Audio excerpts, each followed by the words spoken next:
Pouvez-vous réparer notre porte ?» demanda une petite fille. Maman a peur. Le PDG d'à côté est arrivé à minuit. Les maisons de ce pâté de maisons s'alignaient en rangées tranquilles, partageant toutes le même trottoir délabré qui s'étendait vers la route principale. Mais il y avait une ligne, non marquée mais indéniable, entre les deux extrémités de la rue. À l'autre bout se dressait une maison qui semblait toujours appartenir à un autre quartier. Un bardage impeccable, une lumière de Porsche qui s'allumait tous les soirs à 18h précises. Les haies étaient taillées, le trottoir balayé et la porte ne grinçaient jamais. C'était la maison de Nathan Haye. Il avait 36 ans et vivait seul. Personne ne savait vraiment ce qu'il faisait, même si l'on supposait que c'était quelque chose d'important, quelque chose qui exigeait silence et ordre. Dans le quartier, on l'appelait « l'homme du bout ». Toujours poli, jamais chaleureux. Quelques maisons plus loin, dans une location délabrée à la peinture écaillée et au porche affaissé, Claire Bennett vivait avec sa fille de 3 ans, Winnie. Leur porte d'entrée était devenue inutilisable depuis longtemps. Le cadre en bois était déformé par des années d'intempéries. La serrure coinçait plus souvent qu'elle ne fonctionnait. Pour la fermer, Claire devait tirer de toutes ses forces à 2 mains en grognant. Une des planches du haut commençait déjà à se décoller, et l'espace ainsi créé sifflait au passage du vent. Chaque soir, le froid s'insinuait, leur frôlant les jambes alors qu'elles étaient assises près du radiateur du salon. Elle avait pensé à la faire réparer. À maintes reprises, mais le loyer passait avant tout, les courses ensuite, et tout le reste. Cela devait attendre. Ce matin-là, la pluie s'était arrêtée, mais le vent était toujours mordant. Claire remonta la capuche de Winnie et boutonna le haut de son manteau en sortant. « Froid, hein » dit-elle en ajustant son écharpe d'une main tout en tenant les petits doigts de Winnie de l'autre. Winnie hocha la tête, ses bottes claquant doucement sur le trottoir mouillé. Elles marchèrent jusqu'au bord de la rue où le chemin débouchait sur la route principale. Claire était plongée dans ses pensées. La nuit précédente, son service avait été interminable et elle n'avait presque pas dormi. L'image de la porte qui grinçait sous le vent lui revenait sans cesse en mémoire. Un peu plus loin, Nathan fermait sa porte d'entrée à clé. Bien habillé, les cheveux impeccablement coiffés. Ses gestes étaient fluides, mécaniques. Claire baissa légèrement les yeux. Une voisine de passage, comme une autre. Mais Winnie lâcha sa main et fit 2 pas rapides. Elle s'arrêta à quelques pas de Nathan, leva la tête et dit calmement, distinctement, « Tu peux réparer notre porte ?» Maman a peur. Claire se figea. Un sanglot lui noua la gorge, comme si ces mots l'avaient frappée en plein cœur. Elle se précipita vers lui et prit Winnie dans ses bras. « Je suis vraiment désolée, » dit-elle d'une voix tremblante. Elle dit des choses comme ça, parfois. Je suis désolée si elle t'a dérangé. Nathan ne bougea pas. Claire détourna le regard, le cœur battant la chamade. Elle avait appris depuis longtemps que les gens comme lui, ceux qui avaient une maison sûre et des vêtements propres, ne voulaient pas faire partie d'une vie aussi chaotique que la sienne. Sans attendre de réponse, elle se retourna et s'éloigna plus vite que nécessaire. Winnie regarda par-dessus l'épaule de sa mère, perplexe. Elle ne comprenait pas pourquoi l'atmosphère était si pesante. Nathan resta près de son portail. Il ne promit rien. Il n'appela pas, mais les mots de la petite fille résonnèrent plus fort que le vent.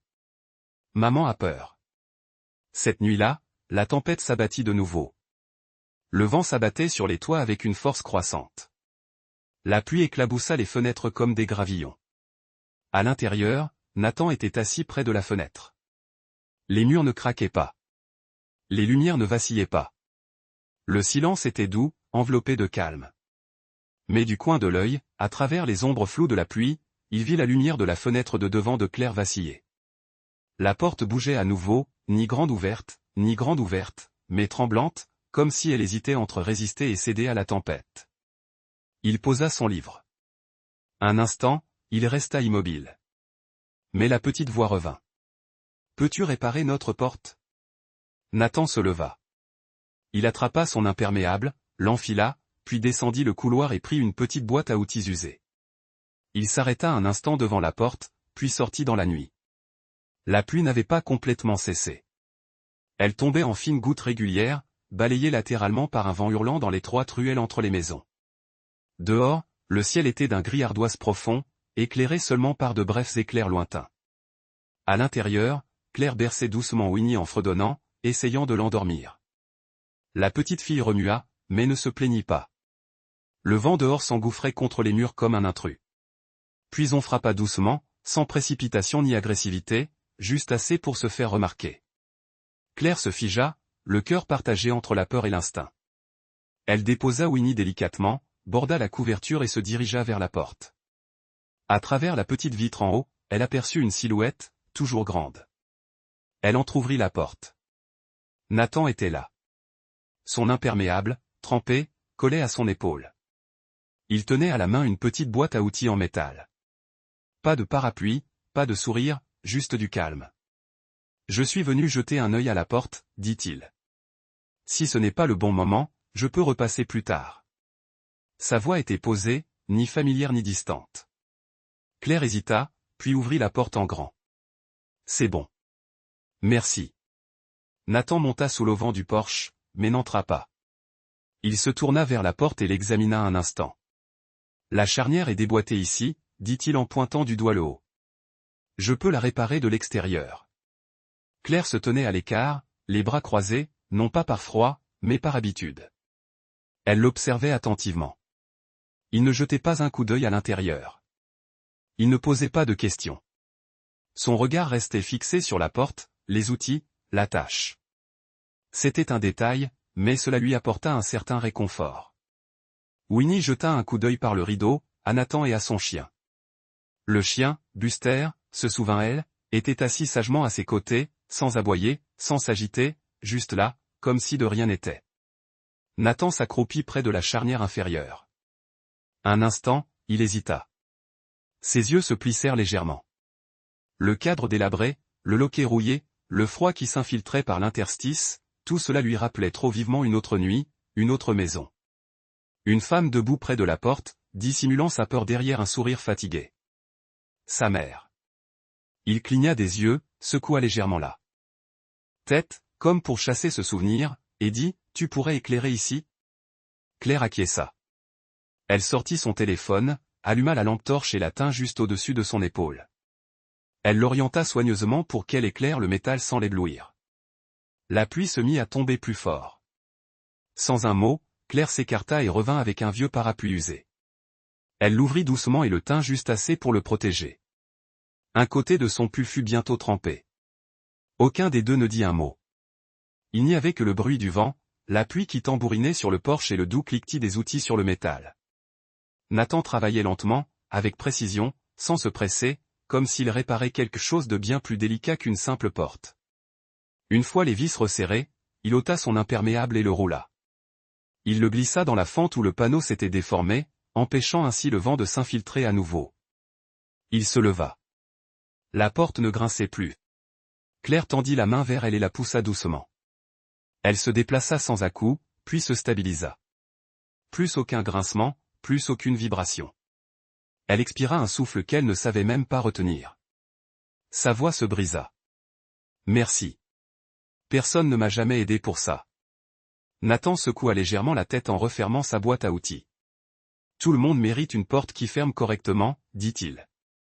C'est aussi simple que de donner l'heure ou la météo. » Il plongea la main dans la poche de son manteau et déposa quelque chose sur la petite étagère à côté de la porte.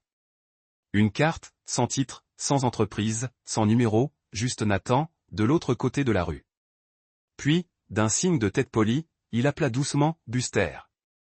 Le chien se leva sans un bruit et suivit Nathan qui descendait sous la pluie. Claire resta sur le seuil, les regardant disparaître dans l'orage. Elle referma doucement la porte derrière elle. Elle s'enclencha. La pluie continuait de tomber dehors, mais à l'intérieur, quelque chose régnait de plus calme. Quelque chose avait changé. Pas le vent, pas les charnières, quelque chose de plus profond. Après la nuit, Nathan répara leur porte. Winnie parlait de lui tous les jours. Elle l'appelait Monsieur Bricoleur, comme s'il était un personnage de ses livres d'images. Elle racontait à Claire comment il était resté sous la pluie, comment il n'avait pas regardé à l'intérieur de la maison, comment son chien était resté assis là, tranquille. Puis un matin, elle prit ses crayons et dessina une maison avec une lumière jaune éclatante, une porte d'entrée fermée et un chien se reposant paisiblement sur le perron. Cet après-midi-là, alors que Claire raccompagnait Winnie de l'école maternelle, la petite fille serrait fort son dessin contre elle. En approchant de la maison de Nathan, elle l'aperçut debout sur le perron. « Maman, murmura-t-elle en tirant sur la manche de Claire. Je veux lui donner ça. Claire hésita. Elle n'était pas sûre que ce soit une bonne idée, mais elle hocha légèrement la tête. Quand il s'approcha et lui tendit le dessin, Nathan s'agenouilla légèrement, prit le papier avec précaution et le contempla longuement. Puis il esquissa un sourire. Merci, dit-il. C'est tout. Claire resta là, à proximité, observant la scène en silence. Elle ne dit pas grand-chose tandis qu'il s'éloignait, mais plus tard dans la soirée, Nathan afficha le dessin sur la porte de son réfrigérateur. C'était le seul objet chez lui qui n'était ni lié au travail ni à une fonction particulière. Il y resta. Sur le chemin du retour, Claire commença à avoir des doutes. Le moment avait été chaleureux, mais maintenant, le doute s'installait. Winnie avait-elle été trop loin? Nathan était-il simplement poli? Le lendemain, Claire prit un autre chemin pour rentrer, un chemin qui ne passait pas devant chez lui. Et le surlendemain, elle fit de même. Winnie le remarqua. Après l'école, elle se tenait à la fenêtre, des crayons à la main, et demanda doucement, « Maman, tu crois que Monsieur Bricoleur sera triste si je ne lui dis plus bonjour ?» Claire ne répondit pas. Quelques jours plus tard, Nathan arrosait ses plantes devant la maison. Il leva les yeux et aperçut Claire au bout de l'allée, presque cachée par quelques voitures garées. Il allait détourner le regard quand il remarqua quelque chose. Une femme âgée, non loin de là, avait perdu l'équilibre et trébuché. Claire, visiblement pressée, posa son sac de course et se précipita vers elle. Elle l'aida à s'asseoir sur le trottoir, prit des mouchoirs dans sa poche pour nettoyer une éraflure à sa main, lui offrit de l'eau et resta avec elle jusqu'à l'arrivée d'un membre de sa famille. Une fois la femme en sécurité, Claire reprit son sac et continua son chemin, sans même vérifier si quelqu'un l'avait remarqué. Mais Nathan, lui, l'avait vue. Il resta figé, tenant toujours le tuyau d'arrosage, et pensa à sa mère, qui s'était toujours arrêtée pour aider les autres, même lorsqu'elle n'avait pas grand-chose. Mais quand elle avait eu besoin de quelqu'un, personne ne s'était arrêté pour elle. À cet instant, il vit Claire. Clairement. Non pas par ouï-dire ou par des regards furtifs, mais par des actes, et il l'a compris. Elle n'aidait pas les autres par intérêt. Elle aidait parce que c'était sa nature. Le lendemain matin, Claire trouva une petite boîte sur le pas de sa porte. À l'intérieur se trouvait un kit de serrure connectée basique et un morceau de papier plié sur lequel on pouvait lire « Utilisez-le ou non ». Veille à la protéger. Aucun nom. Mais elle savait. Ce soir-là, après avoir travaillé tard, elle rentra chez elle et trouva un sac en papier près du perron. À l'intérieur, un sandwich chaud et une bouteille de lait. Elle resta longtemps immobile avant de le prendre et de rentrer discrètement. Dès lors, chaque fois qu'elle et Winnie rentraient après la tombée de la nuit, la lumière du porche était déjà allumée. Personne n'en fit jamais mention. Peu à peu, les choses commencèrent à changer. Claire se mit à hocher la tête en voyant Nathan. Un petit geste, n'ayant plus peur, il lui rendit son hochement de tête.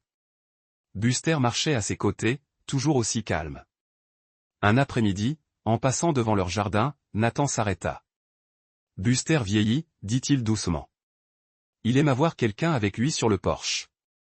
Si vous n'êtes pas occupé, vous êtes les bienvenus. » Claire baissa les yeux vers Winnie, qui lui souriait déjà. Ce soir-là, ils s'assirent dehors. Claire sur les marches, Winnie à côté d'elle, caressant Buster comme un vieil ami. Nathan était assis en face d'elle, à distance. Il parlait de la brise, d'un l'écureuil qui s'était introduit dans son grenier et les bruits étranges qu'il faisait. C'était une conversation anodine, mais de celle qui ouvre la voie à quelque chose de plus profond. Lorsque le ciel s'assombrit, Claire se leva et fit entrer Winnie. Elle referma doucement la porte et, pour la première fois. Depuis longtemps, elle réalisa qu'elle n'éprouvait pas le besoin de la verrouiller immédiatement. La peur qui l'envahissait chaque soir était toujours là, mais plus légère. Elle avait laissé place à autre chose, quelque chose de simple, comme la confiance. Cet après-midi-là, Claire et Winnie empruntèrent le chemin familier qui menait à la maison de Nathan.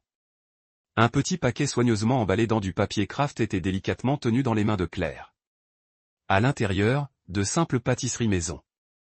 Rien d'extravagant, juste quelque chose de chaud, de moelleux et de fait avec amour. Nathan ouvrit la porte, surpris de les voir. Son expression s'adoucit lorsque Claire lui tendit le paquet. « Je me suis dit que ça te plairait, » dit-elle. Il esquissa un sourire, puis marqua une pause. Une lueur passa brièvement dans ses yeux, de celle qui précède les mots rares. Aujourd'hui, c'est ton anniversaire, dit-il. Les mots lui échappèrent presque, comme s'ils lui étaient étrangers. Claire cligna des yeux. Oh, on ne savait pas, Nathan acquiesça. Je m'en doutais. Il jeta un coup d'œil à Winnie, qui souriait déjà à la vue de Buster allongé près du tapis du salon. Si vous n'êtes pas occupé, dit-il, aimeriez-vous rester dîner? Ce n'était pas une invitation formelle. C'était calme. Simple.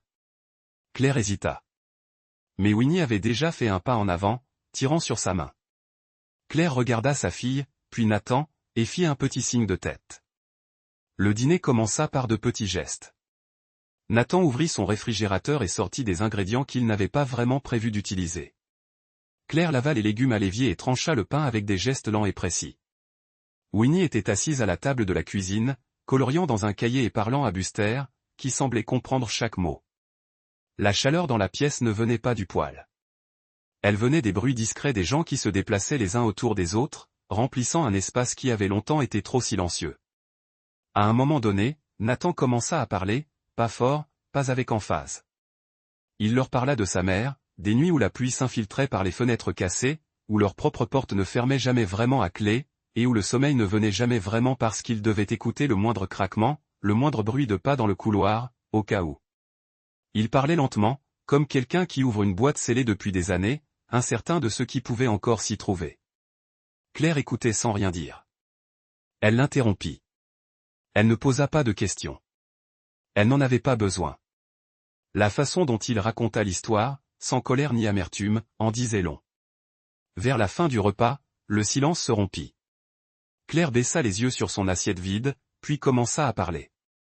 Sa voix était plus basse, presque un murmure.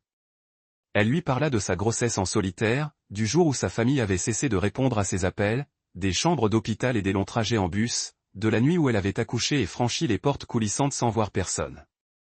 Nathan resta silencieux un moment. Puis il dit, « Personne ne m'a dit au revoir le jour où je suis parti pour l'université. J'ai fait mes valises et je suis sorti seul. » Ce n'était pas une comparaison. C'était une reconnaissance silencieuse que parfois la douleur se loge là où les mots ne peuvent pas toujours l'atteindre. Plus tard, après le dîner, Claire proposa de l'aider à faire la vaisselle. Elle se dirigea vers l'évier, les manches retroussées, les mains plongées dans l'eau chaude. Le cliquetis de la vaisselle était la seule chose qui les séparait. Winnie s'était endormie sur le canapé. Buster s'était blotti contre elle. Claire gardait les yeux rivés sur les assiettes savonneuses. Sa voix, lorsqu'elle s'est fait entendre, était spontanée. « Personne n'est jamais resté, dit-elle. Pas pour aider, pas vraiment. » Elle ne se plaignait pas. C'était juste un constat. Nathan resta à un pas de distance, laissant le silence s'installer avant de s'approcher. Il attendit qu'elle se tourne légèrement, juste assez pour le regarder. Puis, doucement, il leva la main et essuya une larme sur sa joue du revers de la main. Son geste était léger, sans aucune prétention. « Alors ce soir, je resterai, dit-il doucement. Juste ce soir, si cela ne te dérange pas, Claire ne répondit pas, mais elle ne recula pas. La cuisine semblait différente maintenant. Ni plus lumineuse, ni plus silencieuse, juste pleine.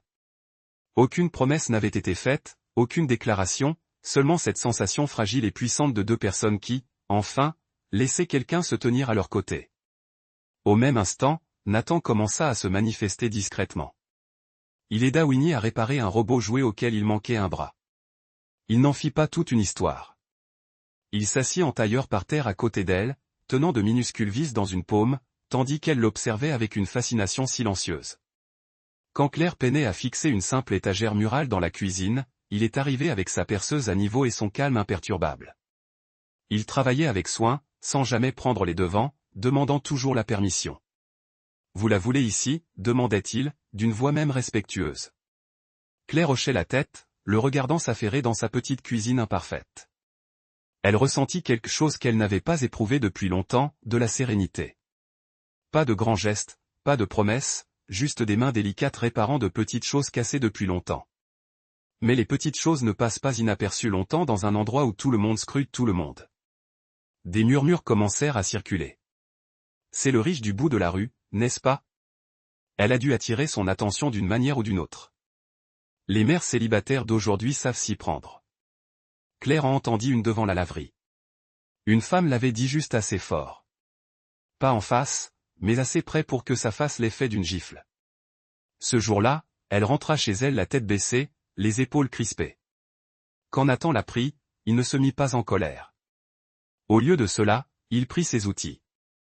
Le samedi matin suivant, Nathan installa une table pliante près de la boîte aux lettres du quartier, avec une pancarte, journée de réparation gratuite. Rien d'extravagant, juste lui, quelques ampoules de rechange, des clous, une perceuse sans fil et une glacière remplie de bouteilles d'eau. Il fit du porte-à-porte, demandant ce qui avait besoin d'être réparé. Il remplaça les ampoules grillées sur les porches, resserra les marches branlantes et répara un portail qui grinçait et qui agaçait un voisin depuis des mois. Quand on lui demandait pourquoi il faisait ça, il répondait simplement « On habite tous dans la même rue. On devrait s'y sentir en sécurité. » Il ne mentionna ni Claire ni Winnie. Pas une seule fois. Plus tard dans la semaine, 2 détecteurs de mouvement furent installés au bout de la ruelle. Quelques nouvelles serrures apparurent sur les vieilles portes. Interrogé à ce sujet, Nathan déclara « C'est grâce au fonds de sécurité du quartier. » Ce fonds n'existait pas. Il avait payé de sa poche. Un soir, alors que le soleil commençait à se coucher et que les premières lumières des porches s'allumaient, Winnie était assise à côté de Nathan sur les marches de Claire, les jambes pendantes dans le vide. Elle leva les yeux vers lui et demanda « Pourquoi nous aides-tu autant ?» Nathan hésita. Il repensa à toutes ces fois où il aurait souhaité que quelqu'un soit là, sur le perron, pendant que sa mère tentait de tenir la porte fermée à cause de la tempête. Il regarda Winnie et dit « Parce que quelqu'un aurait dû aider maman. » Puis, plus bas. Personne ne l'avait fait. Cette nuit-là, un violent vent souffla du nord. Juste avant 22 heures, toute la rue fut plongée dans le noir. Un transformateur avait explosé. Les maisons du côté de Claire furent complètement privées d'électricité. L'obscurité était totale. Plus de lumière sur les porches, plus le bourdonnement lointain des réfrigérateurs ou des radiateurs. Claire venait de coucher Winnie lorsqu'elle remarqua un mouvement dehors. Le faible bruit de pas sur le gravier. Pas pressé, mais proche. Elle se figea. Sa main hésita au-dessus de son téléphone. Son regard se porta sur la fenêtre. Il n'y avait aucune lumière pour distinguer quoi que ce soit, juste la forme de sa propre peur. Soudain immense à nouveau. Une minute plus tard, on frappa doucement à la porte. Elle l'entr'ouvrit. Nathan se tenait là, une lampe torche à la main, Buster à ses côtés. « Je reste dehors, dit-il, jusqu'à ce que le courant revienne. » Claire voulut dire quelque chose, une remarque polie ou désinvolte, mais les mots ne vinrent pas. Elle laissa la porte entr'ouverte et s'assit à l'intérieur, dos à celle-ci, les mains jointes. Dehors parvint le doux bruit de Buster qui s'endormait, et la voix de Nathan, basse, régulière, un fredonnement qu'elle ne reconnaissait pas. 1 heure passa. Puis 2, et les lumières s'allumèrent peu après minuit. Claire se leva et ouvrit la porte en grand. Nathan leva les yeux, hocha la tête une fois, puis se leva. Elle ne l'arrêta pas. Mais pour la première fois depuis très longtemps, Claire rentra chez elle, expira lentement et se sentit en sécurité. Vraiment, complètement en sécurité. Cette nuit-là, il ne plut pas, mais le vent rugissait dans les ruelles comme une force invisible et agitée. Claire essuyait le comptoir de la cuisine, se préparant à coucher Winnie, lorsqu'elle remarqua que quelque chose clochait. Le détecteur de mouvement de la lumière extérieure ne s'était pas allumé. C'était toujours comme ça. Elle s'approcha de la fenêtre et écarta le rideau. La ruelle derrière la maison paraissait plus sombre que d'habitude, engloutie par l'ombre. Puis elle l'entendit, un faible bruit métallique. Pas fort, pas clair, juste assez pour lui nouer l'estomac. Winnie tira sur son t-shirt. « Maman, pourquoi il fait si sombre ?» Claire ne répondit pas. Elle verrouilla la porte de derrière, puis vérifia celle de devant. Son cœur battait la chamade, chaque battement résonnant lourdement dans sa poitrine. Son téléphone était déjà dans sa main. Le nom de Nathan s'affichait en haut de l'écran. Elle le fixa un instant. Puis elle s'arrêta. Elle avait trop longtemps cru devoir tout gérer seule. Si elle l'appelait maintenant, le mettrait-elle en danger? Ce n'était pas son rôle. Elle éteignit les lumières et conduisit Winnie dans la chambre. « Allonge-toi, ma chérie, murmura-t-elle. Je suis là. » Au moment où elle recouvrait sa fille de la couverture, un son bref et sec retentit à la porte de derrière. Une simple sonnerie, pas une effraction, un test. Quelqu'un avait essayé d'ouvrir la serrure. Claire se figea sur place, son corps paralysé comme si le moindre souffle risquait de la trahir. De l'autre côté de la rue, Nathan travaillait dans son bureau lorsque son téléphone vibra. Le système de sécurité qu'il avait installé dans le quartier à un petit projet qu'il avait discrètement financé signalait une activité inhabituelle. Les lumières derrière les maisons avaient été éteintes manuellement. Nathan se dirigea vers la fenêtre. La maison de Claire était plongée dans l'obscurité. Aucun mouvement, aucun bruit, aucun appel à l'aide. C'était ce silence qui l'inquiétait. Il prit sa veste et sortit. Nathan emprunta les 3 passages derrière la maison de Claire et alluma les projecteurs. Une lumière blanche et vive inonda la ruelle, effaçant toutes les ombres. Un homme se tenait là, pris au dépourvu. Il ne criait pas. Il n'était pas ivre. Juste quelqu'un qui avait testé des portes et ne s'attendait pas à être vu. Nathan ne se précipita pas. Il ne le poursuivit pas. Il resta où il était et parla clairement, d'une voix posée. Il y a des caméras dans le quartier. La police est déjà en route. L'homme recula, puis se retourna et disparut dans l'obscurité. Personne ne fut touché. Personne ne fut blessé, mais le danger avait été bien réel. Claire ouvrit lentement la porte d'entrée. La lumière de la ruelle inonda la pièce. Elle aperçut Nathan, debout à quelques pas, assez près pour la protéger, assez loin pour respecter son espace. Ses jambes flageolaient. Elle s'appuya au chambranle pour se stabiliser. Nathan croisa son regard. « Tu n'as rien fait de mal en ayant peur. » Il expliqua que la police était arrivée peu après. Ils avaient inspecté les environs, recueilli des témoignages et donné un avertissement. Il n'y avait pas eu d'arrestation. Une fois parti, le silence retomba dans la rue. Nathan ne partit pas. Il invita Claire et Winnie chez lui, juste un instant, pour se réchauffer, dit-il. Non pas parce que le danger était écarté, mais parce que Claire tenait à peine debout. Ils s'assirent près de la cheminée. Winnie s'endormit rapidement sur le canapé, blotti contre Buster. Claire tenait une tasse à 2 mains, les yeux rivés sur les flammes. Puis elle regarda Nathan. Sa voix se brisa. « Ce n'est pas à cause de ce soir que j'ai peur, dit-elle. J'ai peur de ce que cela signifie. Si je ne peux plus tenir debout toute seule. J'ai peur que si jamais je cesse d'être forte, tout le monde me quitte. » Nathan ne s'est pas précipité pour la réconforter. Il a dit lentement, clairement, « Je ne suis pas là parce que tu es faible. Je suis là parce que tu as été forte toute seule trop longtemps. » Il ne l'a pas touchée, mais il n'est pas parti. Claire baissa la tête. Une larme solitaire coula, non pas de peur, mais d'une sensation étrange. Quelqu'un était resté après que le danger soit passé. Plus tard dans la nuit, Nathan les raccompagna chez elle. Il vérifia chaque serrure, chaque lumière, chaque recoin. Ce n'est qu'ensuite qu'il partit. Claire resta debout derrière sa porte fermée, la main posée sur la nouvelle serrure. Pour la première fois, ses pensées ne se tournèrent pas vers le lendemain. Elles se fixèrent sur une vérité tranquille. Elle n'avait plus à faire semblant de ne pas avoir peur. Claire et Winnie restèrent chez Nathan quelques jours après la frayeur. Cela devait être temporaire, juste le temps que les choses se stabilisent. Mais être là-bas lui semblait plus léger. Nathan avait fait un effort. C'était évident. Le lendemain matin, il essaya de préparer le petit déjeuner et brûla les toasts. Les œufs étaient trop salés et il avait oublié de faire chauffer le lait. Mais lorsqu'il posa l'assiette bancale devant Winnie et dit « Voilà, le plat du chef », elle gloussa et applaudit. « Tu es bête, dit-elle. Tu es toujours monsieur bricoleur. » Nathan rit doucement. « Je répare des portes, pas des omelettes. » Claire rit aussi. Pas poliment. Pas par obligation. C'était un vrai rire.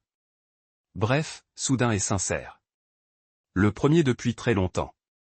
Plus tard dans l'après-midi, Nathan était assis par terre dans le salon avec Winnie, lui montrant comment plier du papier pour en faire un petit robot. Ses grandes mains peinaient avec les coins délicats, mais il persévérait. Celui-ci a des ailes, expliqua-t-il. Comme ça, il peut s'envoler s'il a peur. Mais s'il s'envole, demanda Winnie, qui va aider les autres? Nathan la regarda, puis lui sourit tendrement. Peut-être qu'il restera. Juste le temps de les aider à construire quelque chose de plus sûr. Claire se tenait dans l'embrasure de la porte, les observant. Elle ne se tenait plus comme avant, les bras croisés, les épaules redressées. Au contraire, elle s'appuyait doucement contre le cadre, le regard détendu. Quelque chose en elle avait changé. Non pas disparu, mais s'était relâché. Ce soir-là, Nathan proposa une promenade dans le jardin derrière sa maison. Le soleil couchant dorait les fleurs. Une douce brise les caressait. Winnie sautillait devant, poursuivant un papillon. Claire se tenait près de Nathan, près d'un parterre de marguerites. L'air était encore chaud, dit Nathan en la regardant, puis en baissant les yeux vers ses pieds, avant de les relever. Je repense souvent à cette nuit-là, murmura-t-il. Pas au danger, mais à ce qui a suivi. Claire se tourna vers lui. Je n'ai jamais voulu me contenter de réparer ta porte, poursuivit-il. Je veux construire quelque chose, un endroit, un foyer où toi et Winnie vous sentirez en sécurité avec moi. Il ne lui prit pas la main. Il ne fit pas un pas de plus. Il le dit simplement clairement. Sans pression, sans peur, les yeux de Claire se remplirent de larmes. Elle détourna le regard, essayant de les retenir, mais les larmes coulèrent malgré tout, doucement et silencieusement. Winnie revint juste à temps pour voir sa mère essuyer ses joues. Elle les regarda tour à tour, puis courut vers Nathan et l'enlaça. « Tu peux rester, dit-elle simplement. » Nathan s'agenouilla et la serra contre lui. Claire prit une inspiration, puis une autre, et hocha la tête. Non pas avec hésitation, mais avec un calme et une sincérité profonds. Un oui qui ne venait pas d'un sauvetage miraculeux, mais du sentiment d'être enfin comprise. Ni un conte de fées, ni une solution miracle. Juste le début d'une vie complète. Nathan passa les mois suivants à travailler discrètement, pièce par pièce, transformant la vieille maison de Claire en une demeure neuve, sans prétention, mais solide et sûre. Il refit le toit, renforça les murs et reconstruisit les marches d'entrée où le bois avait autrefois fléchi sous le poids des pas fatigués. Claire proposa son aide, mais il souriait toujours et disait « Dis-moi juste où tu veux l'étagère ». Un jour, elle rentra chez elle et découvrit une nouvelle boîte aux lettres à son nom. Pas seulement la sienne, celle de Claire Bennett et de Winnie High. Elle cligna des yeux, puis leva les yeux vers Nathan, debout sur le perron, les mains couvertes de peinture. « Tu as acheté la maison ?» demanda-t-elle, stupéfaite. « Oui » répondit-il. « Mais je ne l'ai pas mise à mon nom. » Il lui tendit un dossier contenant le nouvel acte de propriété. Deux noms y figuraient clairement. Pas le sien.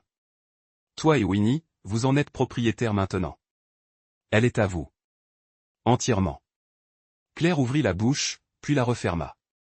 Aucun mot ne pouvait exprimer ce qu'elle ressentait. Plus tard dans la soirée, seules des larmes et un murmure de remerciement contre son épaule coulèrent. Une année passa. Nathan continua de diriger son entreprise, mais son emploi du temps changea. Il travaillait plus souvent de chez lui. Il accompagnait Winnie à l'école dès qu'il le pouvait et rentrait à temps pour le dîner la plupart des soirs. Encouragée par Nathan et Winnie, Claire se remit à sa passion, la décoration d'intérieur. Elle commença par de petits boulots, des cafés du quartier, la crèche d'une amie, mais chaque projet lui redonnait confiance. Un croquis, une palette de couleurs à la fois. Les murs de leur maison résonnaient de rire. Des robots en papier étaient suspendus au plafond de la chambre de Winnie. Des plantes en pot s'épanouissaient dans les coins autrefois froids. Et sur le réfrigérateur, sous des aimants et des dessins au crayon, était toujours accroché le premier dessin de Winnie, une porte fermée, une lumière qui brillait et un chien sur le perron. Winnie avait cessé de l'appeler Monsieur Bricoleur. Maintenant, elle l'appelait Papa Nat. Un soir, presque exactement un an après cette première nuit d'orage, la pluie revint. Douce d'abord, puis plus forte, elle tambourinait aux fenêtres comme des doigts familiers. Claire était dans la cuisine, fredonnant, tandis que Nathan lisait un livre sur le canapé. Un craquement sonore résonna dans le couloir. Soudain, boum. La porte d'entrée s'ouvrit brusquement, poussée par une rafale de vent. Winnie courut vers elle, les yeux écarquillés, les cheveux au vent. « Papa » s'écria-t-elle, rayonnante. La porte est encore cassée. Nathan se leva, s'approcha et la souleva d'un geste fluide. Il regarda la porte, puis Claire, venue se tenir à ses côtés, un doux sourire aux lèvres. « Alors on la répare » dit-il en soulevant Winnie un peu plus haut. Ensemble. Dehors, la pluie continuait de tomber. Mais à l'intérieur, tout était calme. La lumière diffusait une douce lueur. La maison était solide, et devant cette porte, désormais bien fermée, se tenait une famille de 3 personnes. Imparfaite, certes, mais unie, là où tout avait commencé, là où ils avaient enfin retrouvé le chemin de leur foyer. Merci d'avoir suivi ce récit touchant d'amour, de guérison et de seconde chance. Si cette histoire vous a ému, abonnez-vous à Soul Stirring Stories pour découvrir d'autres récits émouvants qui nous rappellent la bonté qui existe encore dans ce monde. Et n'oubliez pas de cliquer sur « J'aime » pour nous soutenir. Cela compte énormément pour nous et permet à ces histoires d'atteindre encore plus de cœurs en quête d'espoir. En attendant, prenez soin de vous, restez bienveillants et n'oubliez pas que parfois, les plus petits gestes peuvent ouvrir les plus grandes portes.